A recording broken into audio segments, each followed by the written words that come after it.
सार्वजनिक ठिकाणी मद्यपान करणाऱ्या टोळक्यावर महात्मा गांधी पोलिसांची धाड. ब्लॅक स्पॉट डिटेक्ट करून कारवाईमध्ये सातत्य ठेवणार. डायल 112ला संपर्क करण्याचे आवाहन.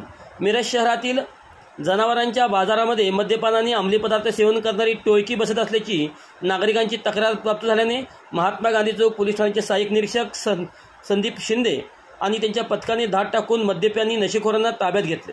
शहरात अनेक ठिकाणी सार्वजनिक ठिकाणी मद्यपान तसेच अंमली पदार्थांचे सेवन करणाऱ्या टोळ्या बसत असून ब्लॅक स्पॉट म्हणून पोलिसांनी अशी ठिकाणे केंद्रित केली आहेत. या ठिकाणी अशाच प्रकारे धाड सत्र सुरू राहणार असून नागरिकांनी डायल 112ला संपर्क साधून माहिती द्यावी असे आवाहन सहाय्यक पोलीस निरीक्षक संदीप शिंदे यांनी यावेळी केले.